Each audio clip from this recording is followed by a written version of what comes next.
Apa itu rasuah? Rasuah merujuk kepada perbuatan memberi atau menerima suapan untuk mendapatkan keuntungan peribadi secara tidak sah. Ia juga melibatkan penyalahgunaan kuasa atau kedudukan untuk kepentingan diri sendiri ataupun pihak tertentu. Rasuah boleh berlaku dalam sektor awam, swasta, pendidikan, dan juga kehidupan seharian. Di Malaysia, sebanyak 34,819 laporan rasuah telah direkodkan dari tahun 2020 hingga April 2025. Menurut Malaysia Kini, statistik ini menunjukkan bahawa isu rasuah masih pada tahap membimbangkan dan memberi kesan negatif terhadap kepercayaan masyarakat serta integriti institusi negara. Sebagai mahasiswa dan bakal pemimpin masa hadapan, kita tidak boleh memandang ringan isu ini. Maka persoalannya, apakah cadangan untuk membantu menangani masalah rasuah ini?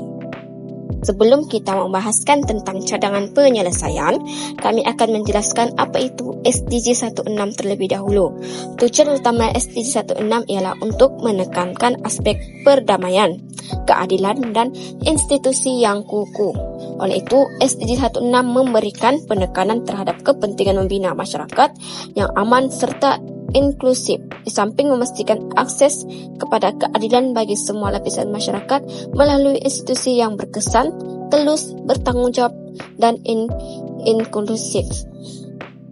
Nama penuh bagi SDG 16 ialah Peace, Justice and Strong Institution. Yang pertama ialah peace, keamanan. Mahasiswa menolak rasuah kerana ia mencetuskan konflik sosial dan ketidakadilan. Seterusnya, justice yang membawa maksud keadilan. Rasuah melemahkan sistem undang-undang. Mahasiswa mencadangkan budaya integriti agar keadilan dapat ditegakkan.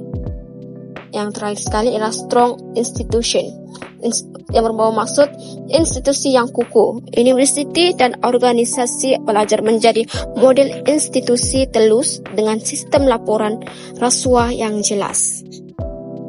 Seterusnya ialah pendidikan dan kesedaran dalam membanteras rasuah.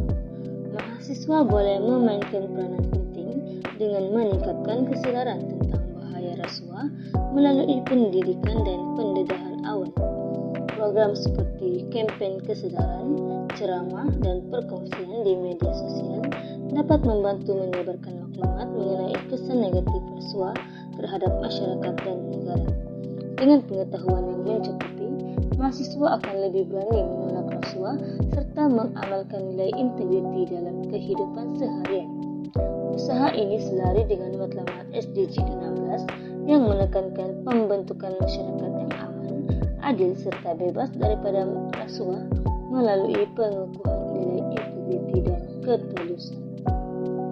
Budaya speak up dan perlindungan pemberi maklumat. Mahasiswa perlu didorong untuk berani melaporkan salah laku tanpa rasa takut. Ini memerlukan sokongan sistem seperti saluran aduan yang selamat dan sulit. Budaya ini penting untuk membina institusi yang kuat dan berintegriti seperti yang ditekankan dalam SDG 16. Membangunkan pemikiran antisipatori dalam kalangan mahasiswa. Mahasiswa perlu dilatih untuk menjangka risiko rasuah sebelum ia berlaku, bukan sekadar bertindak selepas kejadian. Ini boleh dilakukan melalui aktiviti seperti simulasi kes rasuah, perbincangan senario masa depan, dan kajian kes sebenar.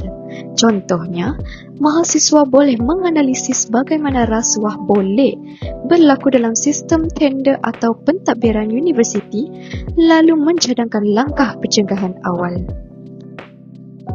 Sebagai kesimpulan, jelaslah bahawa isu rasuah bukan sahaja memberi kesan kepada sistem negara, malah turut menggugat kepercayaan dan keadilan dalam masyarakat. Sebagai generasi pelapis, mahasiswa memainkan peranan penting dalam membentuk masa depan yang lebih berintegriti. Dengan meningkatkan kesedaran, berani melaporkan salah laku serta berfikir secara kritis untuk mencegah rasuah lebih awal, mahasiswa mampu menjadi ejen perubahan. Isu ini selari dengan matlamat SDG 16 untuk melahirkan masyarakat yang aman, adil dan institusi yang kukuh. Oleh itu, setiap mahasiswa perlu mengambil tanggungjawab untuk mengamalkan nilai integriti dalam kehidupan seharian demi kebaikan negara pada masa hadapan.